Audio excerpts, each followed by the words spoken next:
planes to the United States every day. If you go to the Twin Cities airport any afternoon and wait for Flight 70, you'll see them amidst the hurried travelers, the businessmen, and the vacationers. You'll see the homeless, the newest immigrants, the Indo-Chinese refugees. Sometimes referred to as boat people and land people, they come from Vietnam, Cambodia, and Laos. The flow of Indo-Chinese refugees has outstripped all previous estimates of how big the exodus was likely to get. The Twin Cities is a favored area for them. About 15 a week are arriving now, for a total of approximately 4,000 to date. As you look at these new arrivals, you should remember that for every 2 people who start out, only 1 survives. Micheline Raymond, social worker, and Shua Vong, translator, meet Hua Vong with his wife, Sua, his mother, Mai, and his son, Paul. Tell them welcome to Minnesota. And we're glad they're here. They are among people who escaped from Laos. They arrived at a refugee camp in Thailand in April 1975. This is January 11th, 1979. They, like many others, want to settle here. Some gloves for you. It's cold.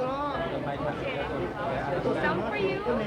They've gone through a lot to get this far. Now, on American soil, full of hope, they will surely go through a lot more.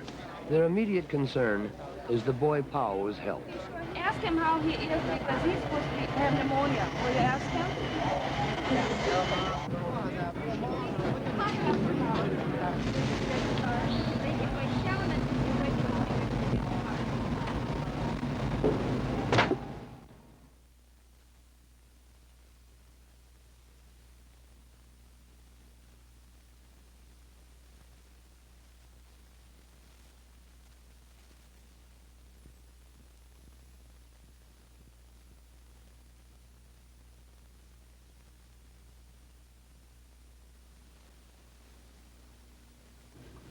First stop in their new American experience, Ramsey County Hospital.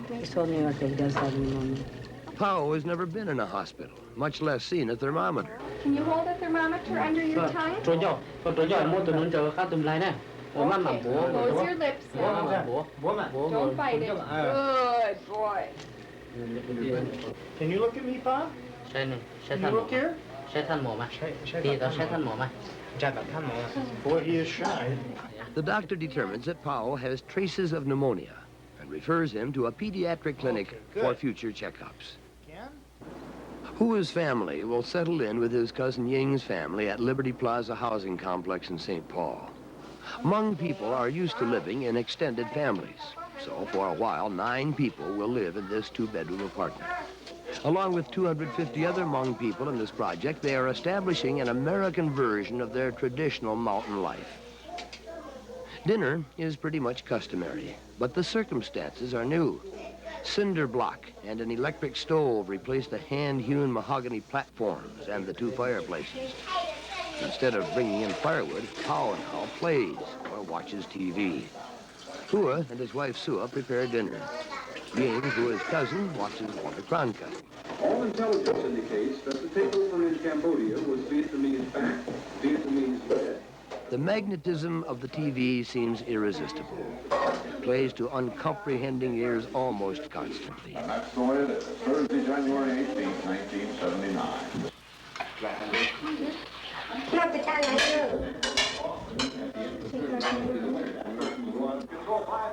After dinner, typically enough, the fathers settle back and friends drop in to watch basketball. We wanted to know why they left Laos and what was involved in their journey to get here. The reason I came to this country is because I have been working in the army for a long time. So, if I didn't move out of the country, the communists would kill me. They kept invading and pushed us further and further until we finally had to escape to Thailand. We had to hide in the dark, so the communists could not see us until we could find a boat to rent to get across the Mekong River. We were never shot, but we saw dead bodies floating in the river. When General Wang Pao, the leader of all Hmong people, was in the camp, everybody have enough food. But since 1976, the food decreased. The Thai army won't let us go out of camp to get work. A lot of people suffer without food. When the American ambassador come around, then the Thai give us more food.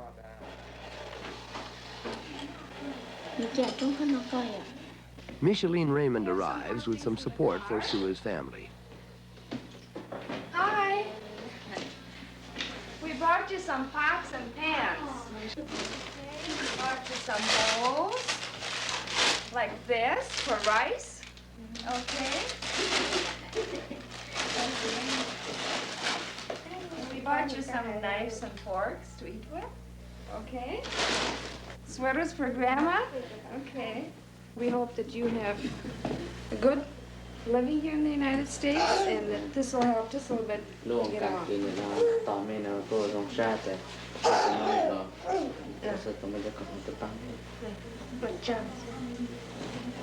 Okay? Goodbye, Grandma. The difficulties confronting this newest ethnic group in the United States are especially severe. Shua takes them to the multitude of agencies which assist the refugees beginning their new lives. The federal government assumes all the costs for social services to the refugees. Do they have a savings account or checking account or anything like this? No. Hua's family is given $50 per person to get started until they find permanent housing.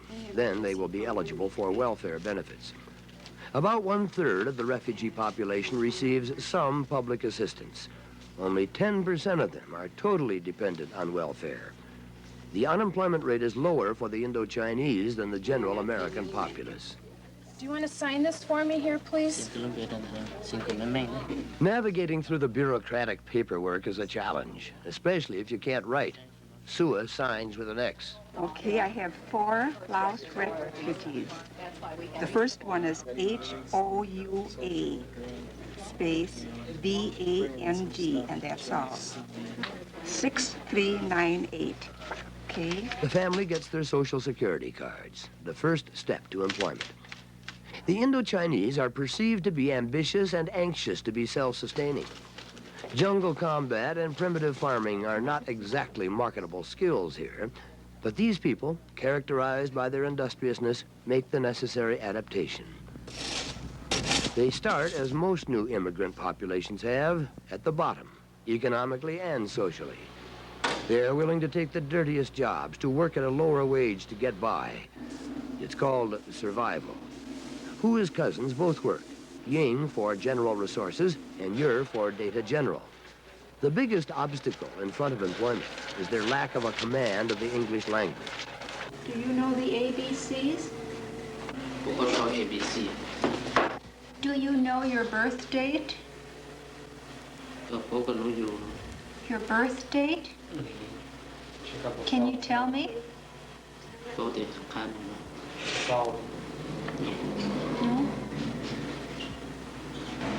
I think we do have a class for Hua in Taoshua from 2:15 to 4:15. Good, Sean, that's Sean's word. She knows that one very well. Lattice. Learning English is particularly difficult for Hmong people. Many of them are illiterate in their own language. Which? Sandwich. Do you eat a sandwich? Do you eat sandwich? Yes? No? Yes. Did you eat in Laos? Yes. Yes, you had in Laos too. Okay? Some adults have never held a pen. The Hmong language itself has only been written since the 1950s, and the first dictionary wasn't published until the late 60s. What color, Shua? What color? Do you know what color? Tomato. Tomato! Very good, Shua. Everybody. Despite all the obstacles, Hua and Sua seem game. They know their future livelihoods depend on their ability to communicate. Tomato.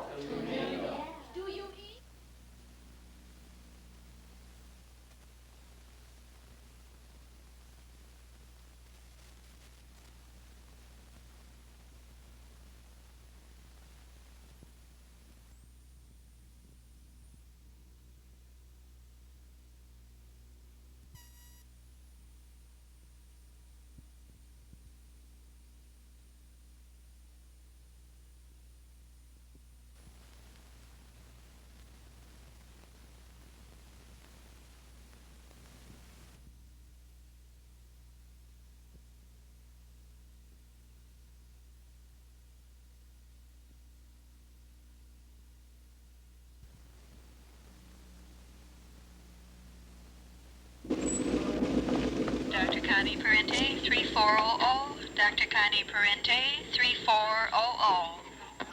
Dr. Johnson, 320. Powell returns to the doctors several times during the first few weeks. All of that? What about this? Okay.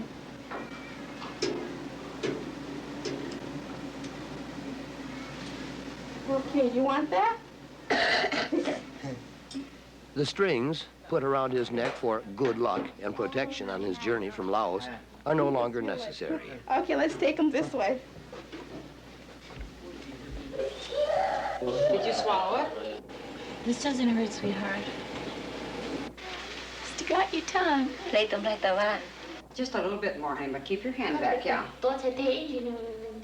Yeah, that one hurts a little bit. All done, all done. He is subjected to the full treatment of modern medicine. Chest x-rays, EKGs, and all the inoculations so he can go to school. All of this he takes calmly for a boy whose family's previous approach to health care was calling upon the benevolent spirits with rattles and sacrificing small animals to appease them. First of all, see, they have access to food, right? He has enough food at home. Okay. Because we are concerned he is a little bit malnourished. Okay, he's very thin for his size, so he needs to eat a lot. But he does need to see an eye doctor about his eye, okay? Because he's probably going to have trouble in school. If our lid's drooping, he's going to have to look up like that. Okay, so that should probably be fixed, and that's easily fixed with some simple surgery. Okay? Now, the other thing I'm concerned about is his teeth. His teeth are loose, okay? And his gums are not in good condition. No. That's probably from his problem not getting enough nutrition before he came over here. But I think he does need to see a dentist also, okay? Now Powell can go to school.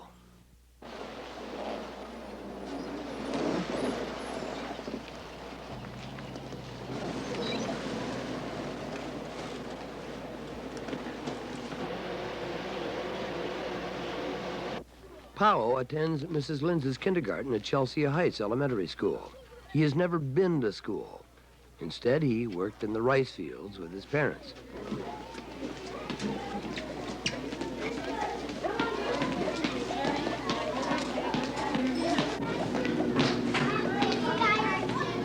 Alex, could you come here, please? Hi. We're going to show you where to hang your coat here. Right on the hook here. Stand up. Face the flag.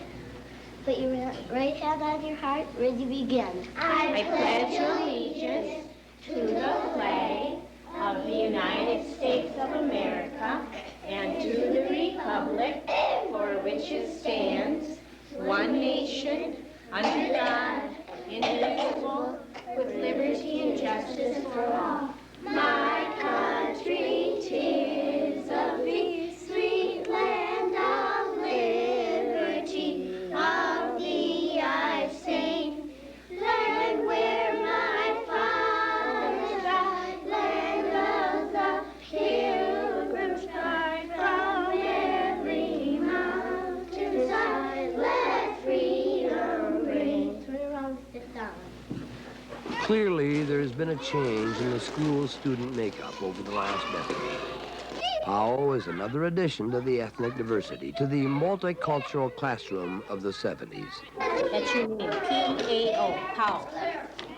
We have the feeling that though it may take some time, Powell will fit comfortably into his kindergarten class. Over here, over here. After 14 comes a 15. Okay.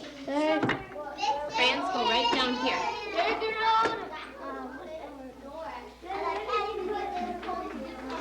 Where did you put your scissors? Did you get your scissors? This you're going to take home with you today.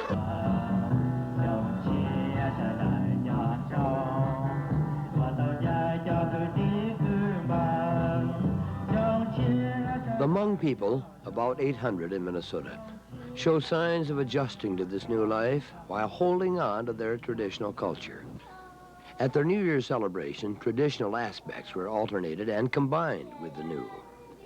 The Hmong people have organized in a patrilineal clan system. That is, a child automatically becomes a member of his father's clan. There are about 20 clans in all of Hmong society. Ladies and gentlemen, we, the Hmong Association of Minnesota, would like to welcome every one of you to the Hmong New Year celebration. We are called Hmong of Laos. In Laos, we provided the most fiercest defense of Laos against communists of North Vietnam. On behalf of the Hmong population, I also would like to take this opportunity to thank the U.S. government and the various organizations which has sponsored our people in this country and who have continued to support and assist us while we are becoming self-supporting. Hopefully our friendship will remain and grow well in the future. The Hmong, like other immigrant groups before them, have banded together and have kept their cohesiveness in this country. The Hmong Association was formed by the early refugees to coordinate sponsorship, offer support, social services, and employment-related services to the newcomers. Ying and now Hua joined this group of Hmong village fathers to discuss their people's problems. They're concerned about their futures. I just don't know what will happen in my future. I was a soldier in Laos and have no education. I would like to learn some more skills so I could get a better job. I need to learn English so I can support my family in the future. We are getting along okay, but we don't know what will happen tomorrow. It's too soon to tell about this country. I don't know anything, the regulations, or even how to get around. I just don't know about the future. Ying has found more suitable housing and leaves this apartment for Hua's family to make their own home. But Ying's family won't go far, just down a few doors in the complex. Their American version of village community life will go on. Hua's and Ying's families, along with the Hmong community, will continue to help each other to adjust and make it in their new world.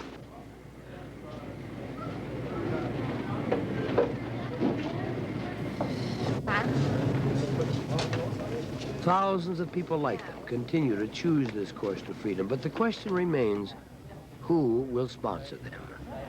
The United Nations reports that over 100,000 refugees without sponsors are waiting in the camps of Thailand and Malaysia.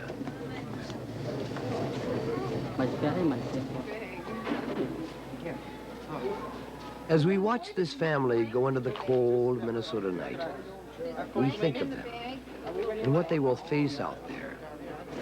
We also think of the others who sit homeless in the camps.